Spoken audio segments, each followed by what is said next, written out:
Hey, what's up guys, my name is Manga Artist, and today, I'm feeling more happy than I usually am. I just had one of those days where, while there was nothing really happening to be happy about, I just felt so calm and fuzzy inside. I wasn't exactly feeling the best over the past few weeks, as school is still a thing, my social anxiety is through the roof, and I was sick throughout the majority of the Easter holidays, which really annoyed me as I was going to a Comic-Con that exact same weekend. But over the past few days, I've been feeling great. Life is going easy on me right now, and I've been a lot more productive than I've been in a very long time. I'm constantly drawing, I'm always writing scripts, I'm getting a lot of rest, and I'm caught up on almost all of my schoolwork. So, yeah, I'm having a pretty positive outlook on life right now. And to keep this going for a little longer, I've decided that I should make a video that's 100% positive. Just me talking about stuff I love dearly and praise lots of different things in one video. Since I always had a passion for entertainment, I think the best thing for me to talk about is media that I find to be great. However, I'm just gonna stick with 5 things I love for each category, as this video would be way too long. So let's start off on the right foot with my favorite movies.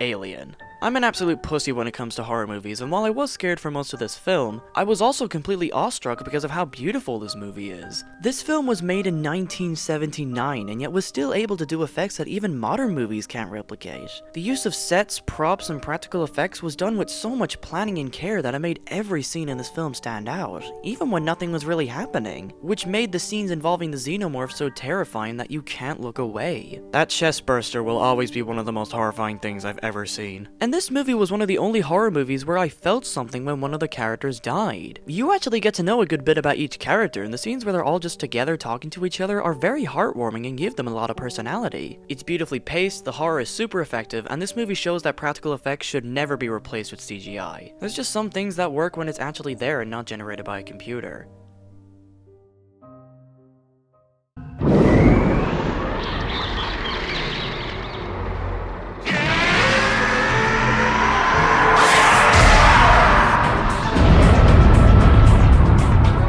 Dragon Ball Z Battle of Gods. This movie was just a blast to watch. It captured that feeling Dragon Ball gives off to a T. I just felt like a little kid when I watched this film. It has the perfect balance of the great comedy and adrenaline-filled action Dragon Ball is so well known for, with a villain that's actually pretty good. Beerus was easily my favorite part of this movie. He was laid back, unpredictable, and his lines were so damn funny. Yes, his reasons for wanting to destroy Earth is dumb beyond belief, but that's the kind of dumb you expect from Dragon Ball, which just makes it really funny. This movie also holds some of the best character moments ever. Vegeta's rage after Beerus hits Bulma, Goku and Vegeta swallowing their pride, Goku turning Super Saiyan while shouting probably the most bone-chilling scream ever. God, this movie was awesome! And the animation.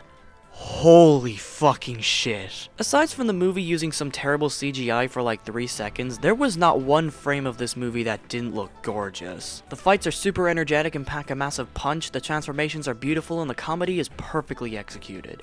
This is easily the best Dragon Ball movie ever.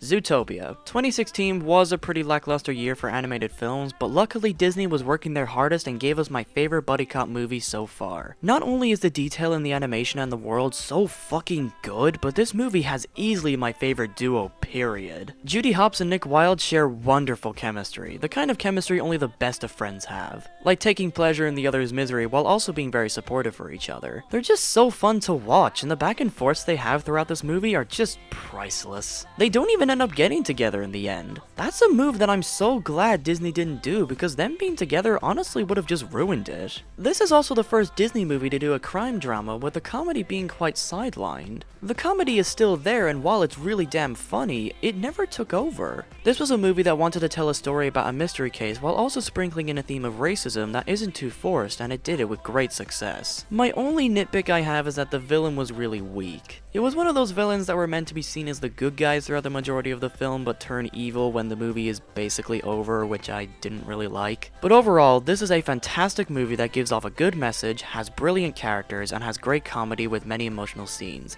Easily one of Disney's finest.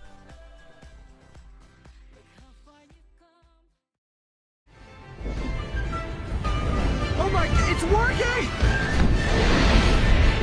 How to Train Your Dragon. While Disney and Pixar are companies that are way more consistent in quality movies, when DreamWorks get their films right, they create art. I was very conflicted on whether I should have put this movie or Kung Fu Panda in the spot, as they were both amazing in their own ways, but personally, How to Train Your Dragon just had a much bigger impact on me. From the very first shot of this movie, I was invested. There was never any point in this film that ever took me out of the immersion this movie gave me. I loved the setting, I loved the different personalities of the characters, and I adored the design of the world. Hiccup, I believe, is a very good main character. He's very flawed, but he uses his flaws he has to maximum effect, which made me really like him. He also has a really good bond with Toothless, a creature that if I saw in real life I would hug it, it's so cute! Toothless himself is a brilliant silent protagonist with great expressions and a loyalty to Hiccup that can rival a dog. But most importantly, this movie's visuals are perfect. This stuff is 3D animation at its best. The flying scenes are very exciting and gave me a great rush of adrenaline. The backgrounds are beautifully colorful and look almost real, they're so detailed. And the action is very well choreographed with some blood-pumpingly intense moments. I sure hope that the third movie keeps up the brilliant quality of these films, but if the last two tell me anything, I have a lot of hope it will succeed.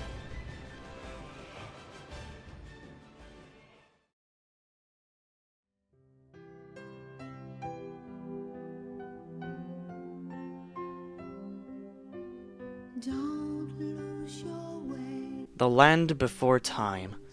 I watched this movie when I was very little and I remembered really enjoying it. And now when I watched it again as a 17-year-old, I can now appreciate this film in all of its glory. This movie was able to tell a story of a child going through loss, depression, hope, anger, and facing his greatest fears all in the span of an hour and 10 minutes. And holy shit, what a journey it was. This movie can be downright depressing at times, and for a kid's movie, that's pretty rare, and I really liked that this movie was not subtle about the idea of death. When Littlefoot's mother dies, she dies and doesn't come back. She may speak to Littlefoot spiritually throughout the film, but honestly, I think that's Littlefoot still not getting over the fact that she is gone, which just makes this all the more tragic. People say the moment where they cried was when Littlefoot's mother dies on screen, but for me, the scenes that made me almost tear up were the scenes after his mother dies. Look at the expression of horrid realization on this dinosaur's face when he realizes that the thing he thought was his mother was just his shadow.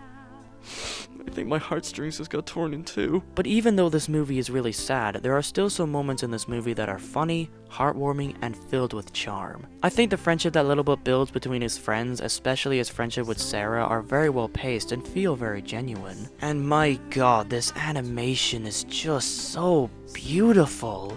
This dark but fascinating world the dinosaurs live in is so atmospheric, with washed out colors in the backgrounds, the multiple cracks in the ground, everything being dead or almost dying, and the gorgeous Great Valley makes this movie a work of art. The intense urgency of the chases with the T-Rex are very good at showing how massive the T-Rex really is, while showing how hopeless and panicked the main characters are. The brilliant climax involving a great plan with a very good death scene, and that wonderful ending is why The Land Before Time was, and still is, my favorite movie to this day.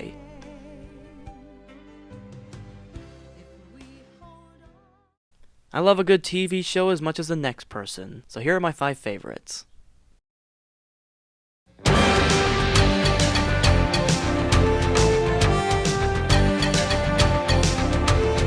Sonic SatAM. This show was very good at taking the usual super fun and happy video game series and turning it into a dark show about the world basically ending and Sonic and the Freedom Fighters for 10 years having to get it back piece by piece, like an apocalypse story that has a tiny ounce of hope. It was a very good story, with the only thing lacking in it was the bullshit ending. I think what made me like this show so much was the relationships the characters have with each other. The Freedom Fighters were characters that we'd never seen before, so the creators didn't have to base them off anything and gave them distinct personalities. I think the relationship Sonic and Sally have is quite cute and nicely paced, and the brotherly love Sonic has with Tails is beyond adorable. Also, Uncle Chuck is best uncle. Am I the only one that thinks Julia White is the best voice actor for Sonic? He just has this charisma when he's voicing Sonic, and the super cheesy yet cocky voice suits this Sonic perfectly, making him a very memorable character. Not to mention that the animation is actually really damn good. It was kinda stilted in places, but it was never too bad to take me out of the show. I love the moments where fast-paced action is taking place, surprised, solely because I think the animation is so flowing and so well planned that it makes the scenes very memorable. They even managed to turn Eggman, a fat scientist that uses animals to make robots, into a legit scary villain. Every time he's on screen, you can just see how much pleasure he gets from all this chaos, from his expressions, his movement, and that fucking amazing voice. A nice dream, but dreams are meant to be broken. It seems that little Sonic is now just your average hedgehog. Dispatch a SWAT bot team and make sure he's finished. Oh, and turn that one into a worker bot. Jim Cummings, I fucking love you. While I didn't like how the show ended, I can still say that Sonic SatAM is a very solid show, and I had a blast watching it from beginning to end. It's just a shame that Season 3 got cancelled.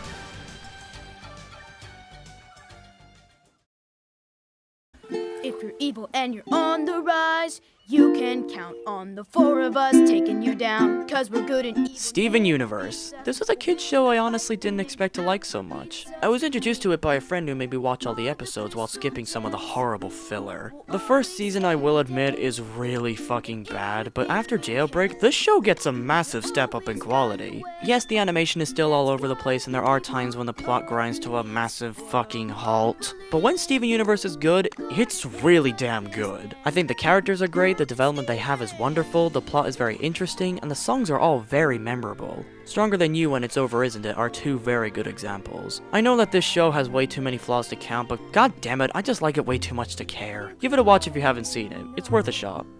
What we really are when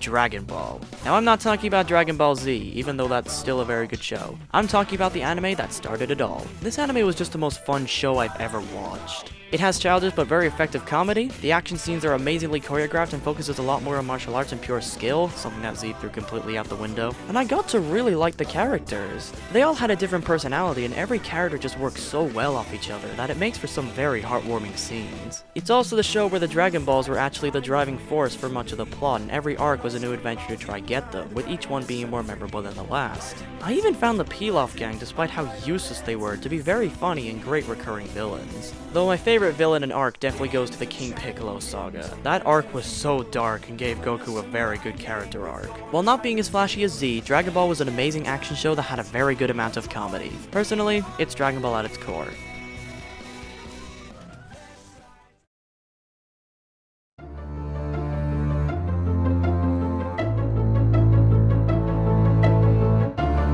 Gravity Falls. This show is just amazing in all of the right ways. Everything from the well-structured world, a very dark undertone, the admittedly very funny and creepy villain, the amazing development each character has, besides one, and my sweet Jesus, the writing is just flawless. Every time I watch this show, there's like 10 jokes and references I get that went completely over my head on the first viewing, making every watch of Gravity Falls so good. The thing that makes me prefer this show over Steven Universe is not only is the pacing of the plot 10 times better, but even when there was no overarching story, the episodes were so entertaining. Seriously, the conversations that these characters have with each other just comes across as so natural that you think the producers just gave the voice actors guidelines and just let them wing it from there. Every character has some kind of arc that they go through in at least one time in an episode, and it always warms my heart when a character is able to overcome their fears and grow as people. Dipper, I think, is the best example of what I'm talking about.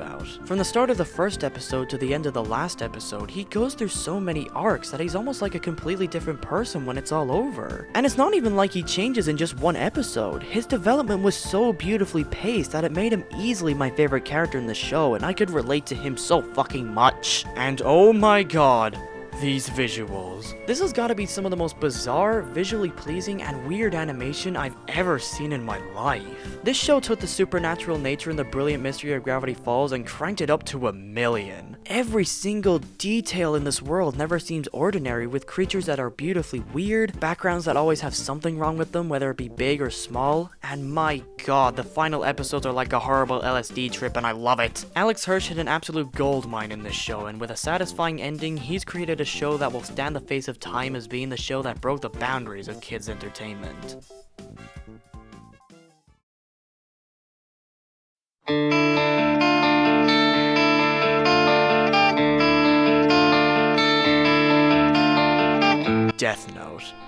first 25 episodes of this anime are just perfect. I can see literally nothing wrong with them. It's binge-worthy television at its absolute peak. The thing that made this anime so strong for me was the whole cat and mouse chase Ellen Light Yagami had throughout the majority of the show. They were characters that had perfectly understandable motivations, and I was never 100% on any character's side, as both of their motivations had massive gaping holes in them. But that's what makes this anime so good. The characters were just so complex and interesting that I never cared when one started acting evil, as it seemed so natural with their character. Light's journey to kill L takes so many twists and turns, and always left me on the edge of my seat when a massive thing happened right before the episode ended, making me always want to jump right into the next chapter of the story, which is a thing that Death Note was way too good at for its own good. The only problem I had with this show was the drop in quality after episode 25. But the thing is that the episodes after 25 were still really good. It's just that the first 25 episodes were so perfect that it was bound to happen no matter what they did.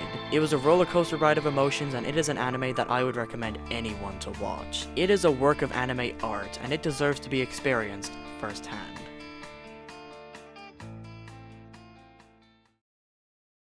As much as I would like to say that I'm a very avid reader, my level of book reading is rather small, so making this part of the video was pretty easy. Beast Quest by Adam Blade. These are a series of books that are aimed for very young kids. I'm talking like 8 years old and down. But god damn it, I really enjoyed these books. They are stories that are consisted of 6 books per saga, and almost every saga ends on a cliffhanger until the next few books are out. It really was a series made solely to make a lot of money, but the way the author tells his stories are so lighthearted and fun, I personally didn't care owning like 50 of them. Every story is more fun and interesting than the last, and Adam Blade can get seriously creative with his visions of the monsters. There are some parts of this series where it feels a little like filler, but the next book nearly always gets back on track with its quality. The world's very interesting, the beasts themselves are pretty cool, the writing is simplistic and easy to understand, and I actually like the chemistry the two main characters have. This series is a massive guilty pleasure for me, though I would highly recommend these books to read to your kids or a young cousin. The Witches by Roald Dahl. This book for me is Roald Dahl at his most sadistic. I was extremely lucky to grow up in a family that adored Roald Dahl, and this book always held a special place in my heart. I really loved how over the top and wacky the witches were in this story. They just had so much energy and passion for killing kids that while it's still really dark for a kid's book, the way that it was written was very entertaining. Especially their plan to kill all the children of England. It's so dumb and creative, I love it. And I absolutely adored the grandmother in this book. She's your typical insane old woman who warns her grandson about mythical creatures out for his blood while also convincing him to start smoking.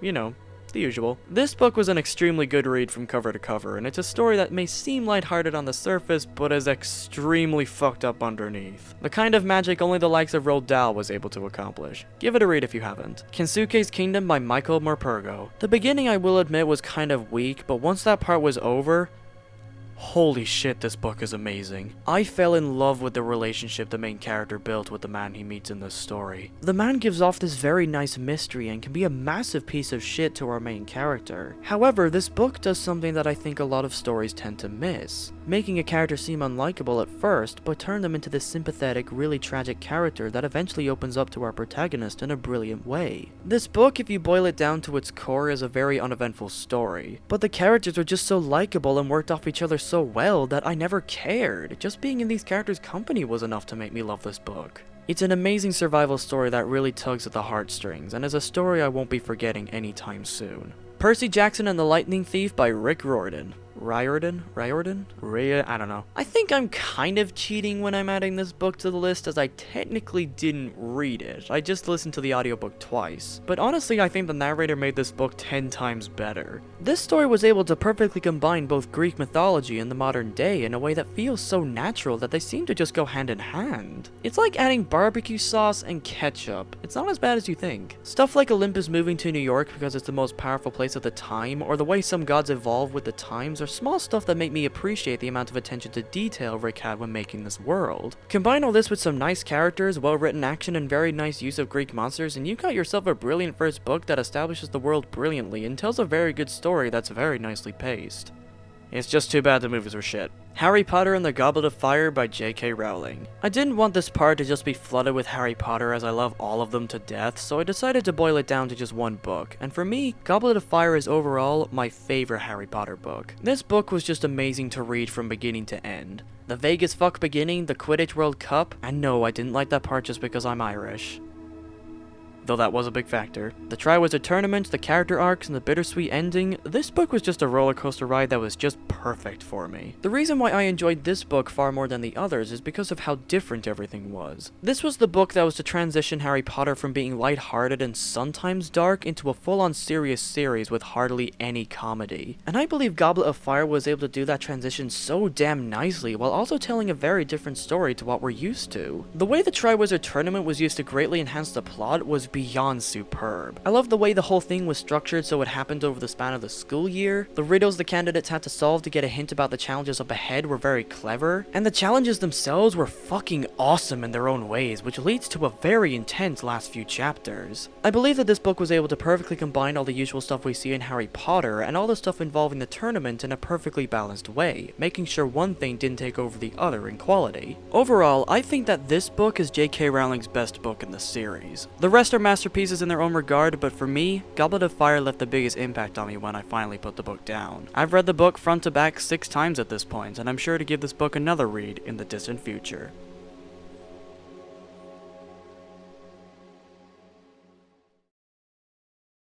Oh boy, this part was really difficult. I've been expanding my consumption of video games a lot recently, and the fact that I could only pick 5 was really hard to do. So to make this list easier for me, I've decided to pick just one game out of each franchise, so this part will not just be littered with Mario and Sonic.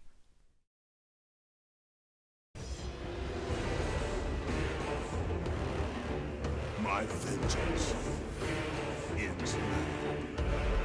God of War 3. Holy fuck, these games are awesome. I've never had so much testosterone flow through my veins until I played the God of War series, and God of War 3 was the pinnacle of my enjoyment. It is a game that focuses solely on the hack and slash parts of the God of War series, and it does it so beautifully with more combos, more weapons, and deaths that are more brutal and gory than ever. Forever quenching my thirst for blood. The times where the game has puzzles are mainly there so you can take a breather from all the intense action that takes up like 90% of this game. At maximum, this game gives you like 10 minutes to catch your breath, and you're straight back into the action with either hordes of enemies or facing bosses that are easily the best in the series. From the mighty Hercules to the Titan Kronos, these bosses are all so memorable and are so damn fun to take down. I don't think I ever got such a kick out of just beating the shit out of everything that moves, and God of War 3 always made me feel like an absolute tank when I was tearing down walls of enemies. This was a fantastic final chapter in the Greek story, and I'm looking forward to getting God of War to see what it has in store. Hey, that rhymed.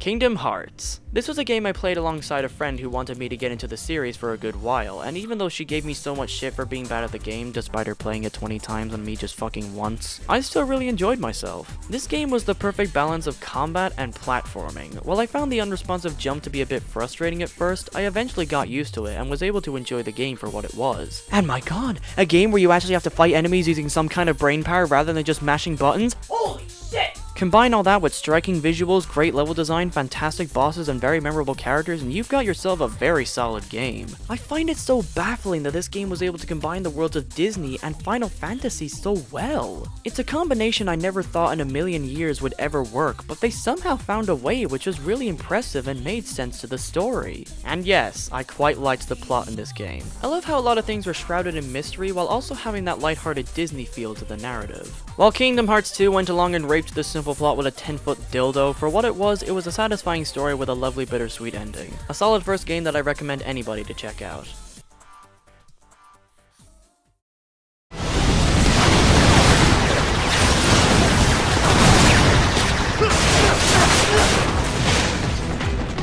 Sonic Unleashed. Yes, I'm one of those faggots that think this game is the best in the franchise, and while I can perfectly see why someone would not like this game, I still think it's fantastic. Everything about this game just screams Sonic to me. From the levels, the lighthearted story, and the great character interactions. I liked the friendship Sonic and Chip had throughout this game, which made the ending all the more bittersweet. Did I mention I have a thing for bittersweet endings? The gameplay Sonic Unleashed Presents is split in two, daytime stages and nighttime stages. The daytime stages are just phenomenal. This is Sonic at his fastest, with him running through levels like they're nothing, and yet somehow doesn't feel automated to me. You have very decent control over Sonic, and you have tons of moves at your disposal, which the game highly recommends you to master all of them, and once you do, that's where the real fun begins. Not to leave out that the level's layout is absolutely perfect for a game like this. They even made the 2D sections fun.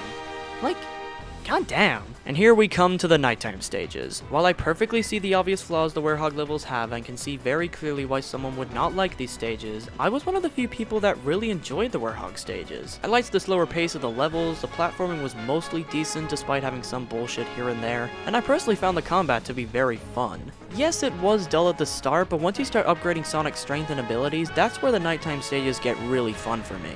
It's no God of War, but I still had a lot of fun. And Heavenly Jesus riding a bicycle, the visuals. This is easily the best looking Sonic game, hands down. I've never seen Sonic this expressive and lively in my life, and his quick movements combining with Jason Griffith's greatest performance as the character was just amazing to watch. The animation quality this game has is like watching a high-budget animated movie that you could control. Seriously, look at how expressive these characters are. What the fuck? Everything from the beautiful levels that are packed with detail, the wonderful day and night lighting that gives this game so much more atmosphere, and what is possibly the best art style Sonic has ever done, gave this game so much personality and made every country you went to so good. And personally, I really like the design of the Werehog. There's just something about the large upper body, the white ends on his quills, and the badass spiky shoes that really resonated with me, and I can't really explain why. I just think it's an awesome look. And considering what we could have gotten, yeah, I think this look was the best choice. This is the Sonic game that many people go back to and see as a game being so close yet so far, but for me, I got the best of both worlds, making this easily my favorite Sonic game.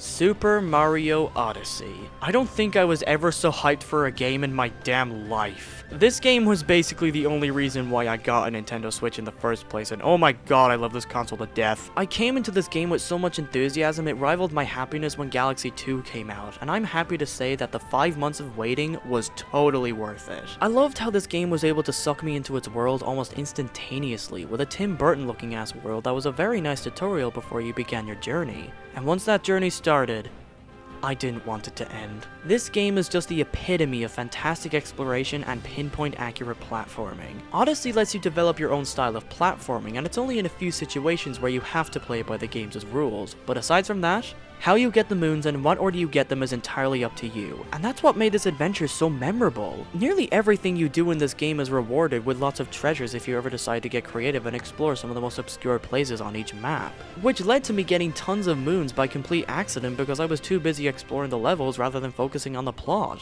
And holy shit, these levels are so pretty! Odyssey is hands down the most atmospheric levels Mario has ever had, with him traveling to freezing deserts, lush forests, bustling cities, and even a Japanese version of Bowser's Castle, easily my favorite level in this game. Super Mario Odyssey is the perfect example of a game where the journey is far better than the destination, but that's where Odyssey is at its best. It's an unforgettable experience that took what we love about Mario so much and showed the world that Nintendo still got it.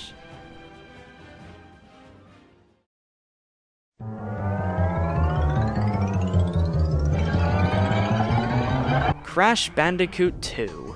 This game was the game where once I picked up the controller, I couldn't put it down until I completed the game, and while I still haven't 100% to this game yet, it is still a game I had so much fun playing. Now you may be asking me how could I put this game over the masterpiece that was Super Mario Odyssey? Well, considering that this is all down to opinion, and my opinion is far superior to all you peasants, Crash 2 was the game that made me feel like I found the game that perfectly matched my skill of platforming. The game was the perfect difficulty for me, and while the game kicked my ass more times than I'm proud to admit, I always felt like I was improving every time I died. And once I conquered the thing that was giving me so much trouble, I got this massive sense of accomplishment that never faded away throughout my whole playthrough. And god damn it, I just love how this game feels and looks. The animation, while being very dated by today's standard, has so much charm and heart put into it. With Crash having some very dopey yet lively expressions, and the level design is just spectacular in its structure, textures, and the beautiful saturation of the backgrounds and characters, giving this game a very nice identity. And the platforming in this game is just so perfect. Crash has very nice weight in his jumps, with the slide being the best thing to ever happen to the series. His run is the perfect speed, so he's never too fast or too slow, and the level perfectly contrasts Crash and all of his abilities, making every level so much fun to play, from the usual platforming to the high-speed chases. This game struck so many chords with me, and it's the game that has stuck with me the most. I have hope Crash can have this kind of charm in his future, but for now,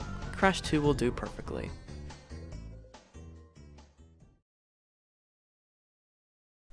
Wow, a subject that should have been very easy for me, however I realized all the artists that I love so dearly are fan artists.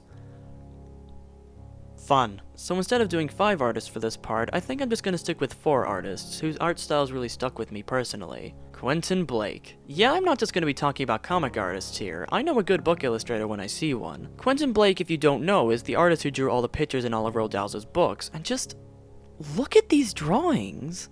These drawings just have so much love and passion put into them, and the childish sketchiness style of his work fits perfectly with Roald Dahl's books. Because even though they're still kids' books, Dahl is still quite the sadistic man, and Quentin's drawings showed that dark tone perfectly. Just look at his drawings in the Witches book. If these weren't in Dahl's book, they would fit quite nicely in a horror novel. What more can I say about him? He's a very good artist with a very unique art style that fitted perfectly with Roald Dahl's books, and made the experience reading them so much better. Also, the other drawings that don't involve Roald Dahl are still pretty damn good. Tracy Yardley. Yes, there's a Sonic artist on here, leave me alone. I never read the Archie comics or any Sonic comics period, but that doesn't mean I can't appreciate the art. While I can appreciate the other artists' art styles for what they are, Tracy's art is easily my favorite. He is so fucking skilled at drawing the Sonic cast. He has this amazing skill of going off model with most of his drawings, but still gives off great expressions and does lots of fluid posing. I don't think I've ever seen the Sonic characters have this much personality,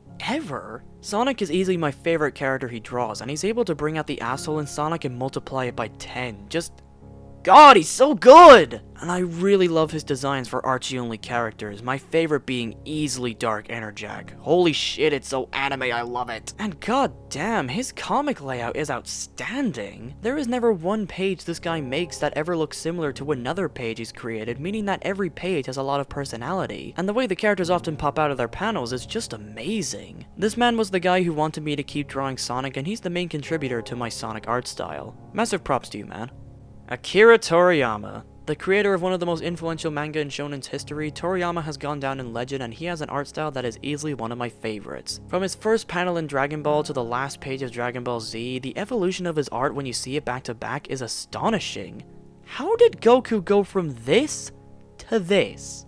It blows my mind. Everything this man draws has this beautiful cartoony look with his simple backgrounds, his humor, and his wonderful use of expressions on his characters. I think he's a wonderful character designer, with the looks of the characters perfectly capturing their personalities at the point they're in the story, while also evolving to fit their development throughout the manga, which I adore. But easily the best thing that Toriyama draws is really no surprise to anyone. His action scenes are just phenomenal. His drawings have a ton of weight to them, making every blow seem really powerful. The layout of each page is superb and very well planned and executed. And despite how over the top the action is, he draws them in a way that they're very easy to follow and are very easy on the eyes. Which is something that is really hard to do, and Toriyama does it in a way that seems natural. He's a legend in shonen manga for a reason, and he is certainly a very good artist who clearly knew what he was doing.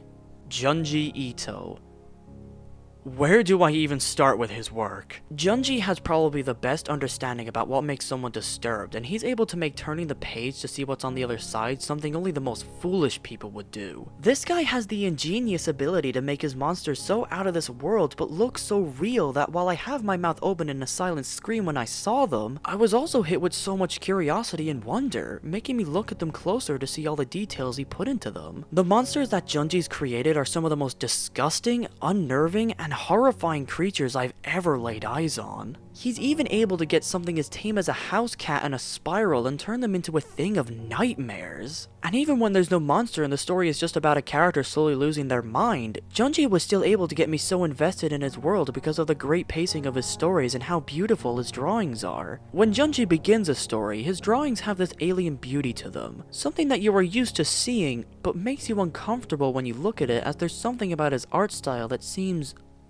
off. Something out of the ordinary, but you just can't put your finger on it. And once the horror kicks in and the monsters start showing up, holy shit, the art steps up tremendously. His inking and the use of black is so beautifully clean while also having a bit of a sketchy feel to it, making every drawing seem different and really lets the horror sink into your mind. His shading is another level of beautiful, giving his drawings much more dimension and makes the monsters really pop out of the pages. He does this very clever thing of shading the characters far less than he does with the monsters, so that way your eye is drawn towards the abomination that he's created, making it far more memorable. I don't know what kind of drugs Junji had to take in order to create some of the abominations of nature he's created, but damn, he's got a seriously fucked mind and I love it. He is a master of horror and he's able to tell some of the most horrifying stories using his amazing artwork. Look up his story Uzumaki to see how much of a genius this man really is.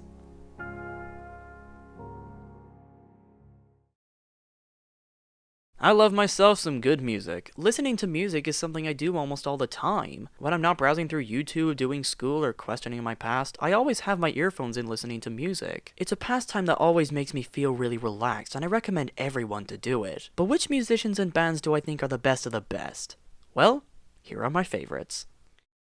Whatever it takes,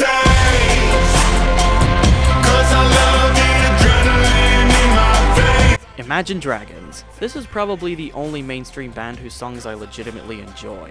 I guess I do have to thank Ireland for this, as their songs never really get so popular that they play the songs over and over on the radio, which kills every song in like an instant. But even if they did, I wouldn't care. These guys' songs are amazing. Every track they created are songs from the heart, with beautiful voice work, tons and tons of energy, and have very catchy beats that make them easily stand out from the crowd. I also find their music videos to be very visually pleasing. They have this lovely abstract look to them, from some looking like works of art to some being special. 3 songs that I would recommend you to check out are Radioactive, Warriors, and Believer. The last song has been stuck in my head for ages and I'm still not tired of listening to it.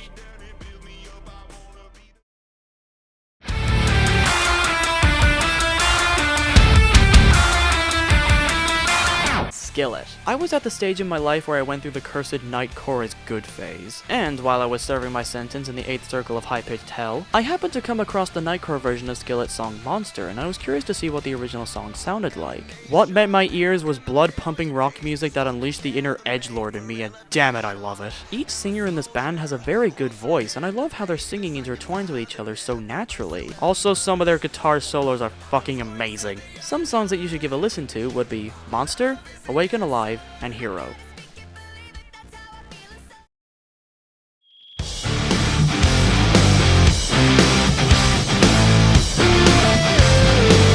Three Days Grace. Before Skillet cemented my love for edgy rock music, 3 Days Grace was the band that made me jump into the genre head first. And whether that's a good thing or bad thing, I do not care. These guys have some kick-ass tunes. I love the energy, I love the beats, the vocals are top-notch, the guitars are awesome, and I find the lyrics to be so passionate. A factor in their music which I always respect. Songs that I would recommend you to listen to would be Animal I've Become, Gone Forever, and Pain.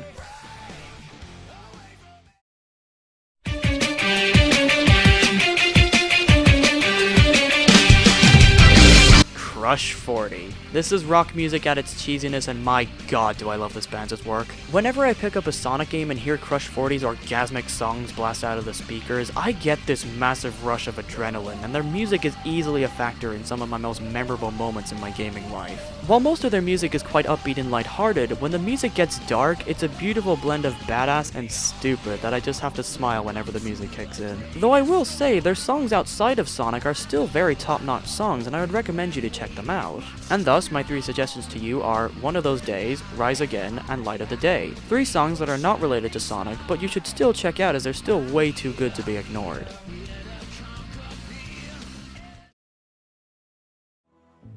What about about sunrise? What about rain? Michael Jackson. Words alone cannot describe how much this man has affected my childhood. His music was the only thing I had in common with the rest of my family, and he was the reason I ever got to bond with one of my favorite cousins. Memories that I will never forget. Michael's story to fame was a very bumpy ride, with its downs greatly outweighing its ups, but despite his rough childhood, Michael was still able to keep going, with his songs striking a chord with everyone, and he has gone down in legend as the King of Pop, a title I believe is very well deserved. His songs Beat It, The Way You Make Me Feel, and Smooth Criminal have very energetic beats, while songs like Man in the Mirror and Earth Song are very beautiful in their tone and have some of Michael's best vocals he's ever done. His singing voice is a work of art in itself. His range is astonishing, he has this contagious energy when he sings fast songs, and when he hits those high notes, he grabs them by the balls and shows them who's boss. And his dancing. He gives the words passion and determination a whole new meaning to them. Look at how much his body moves and contorts in his music videos. Look at the speed and energy put into each and every thrust. He was one of the few people to create his own dance moves, moves that many people try and fail to replicate. You know exactly which move I'm talking about. I would say check out his songs, but if you ever had a radio, then chances are you've already heard all of them. He's a legend whose death was a tragedy to many people, but his songs will live on forever, and they only get better every time I listen to them.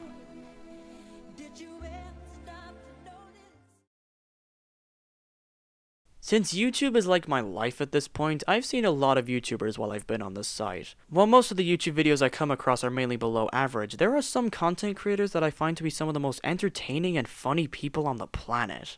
So here are my top 5. But I want to make this message as Jacob, not as Weast, because sometimes we're not the same person.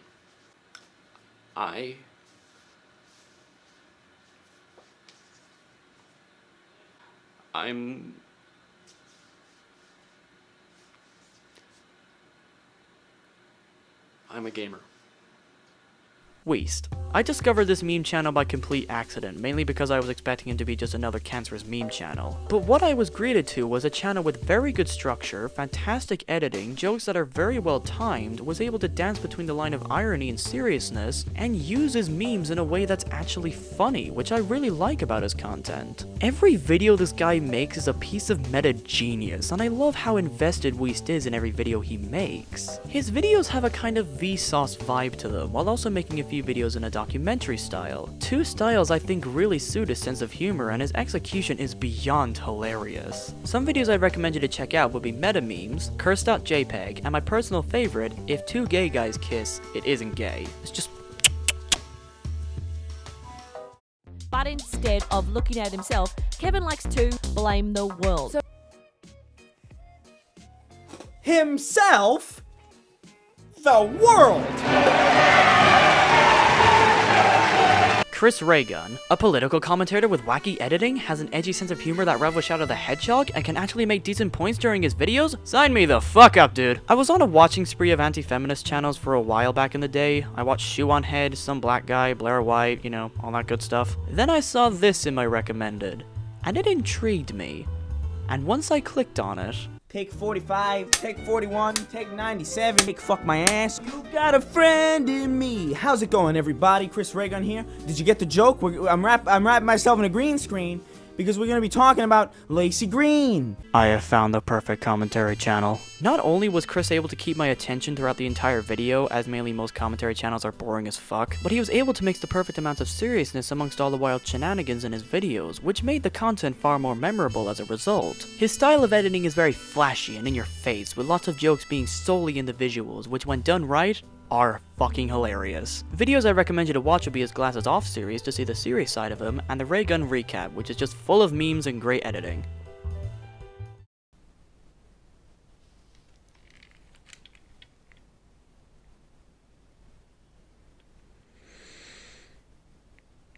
the Dom. You can always trust a Brit to be very entertaining with a format like this. Dom is a book reviewer who reviews tons of books from many genres in a very detailed manner while also being very easy to understand, does very critical and informative reviews on recent movies, and has a series called Lost in Adaptation, where he looks at a movie and analyzes how good it is as an adaptation to the book. And once I watched more of his content, I became his sub in a heartbeat.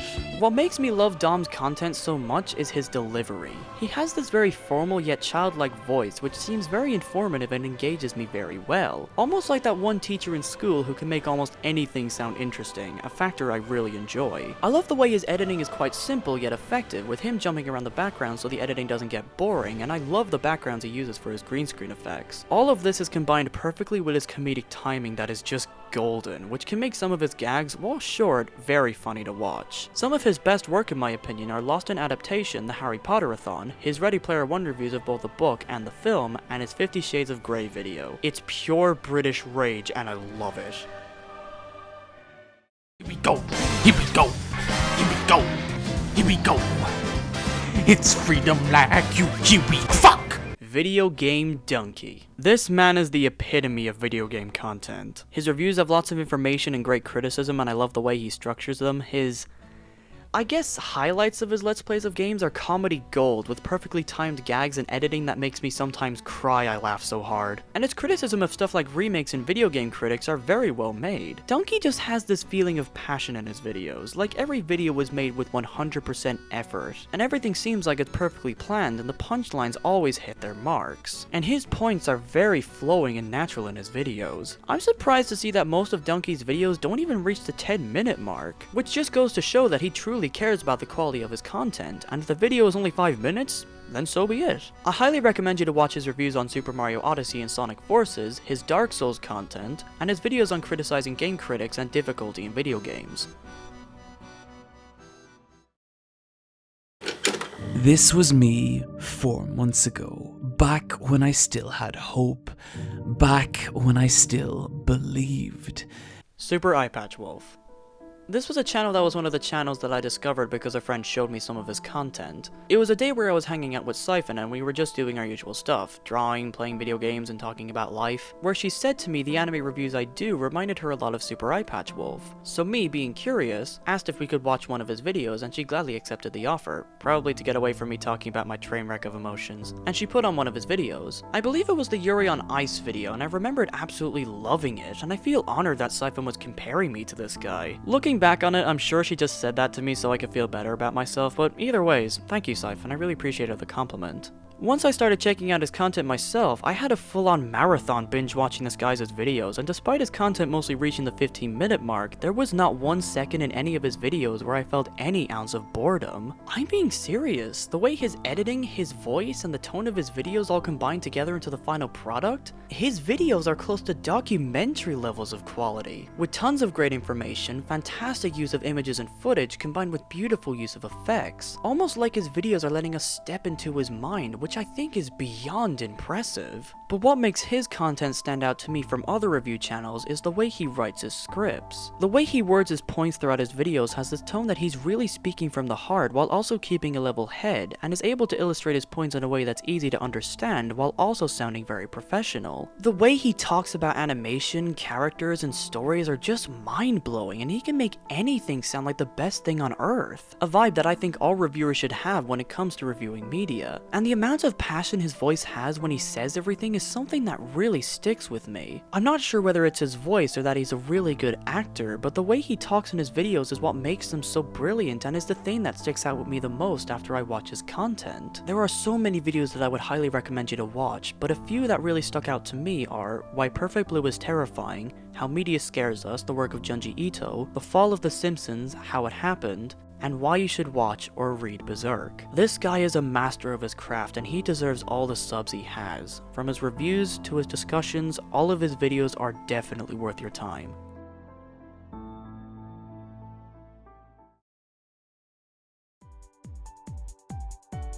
And there you have it.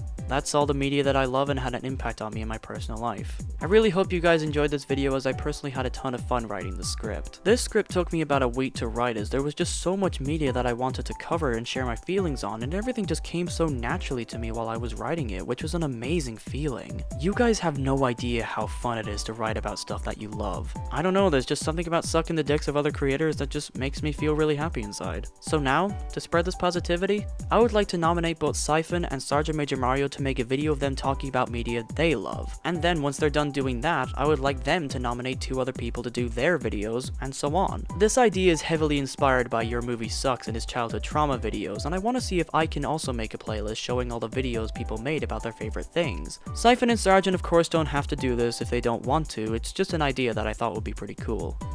But alas, my name is Manga Artist, and I hope you have a great day.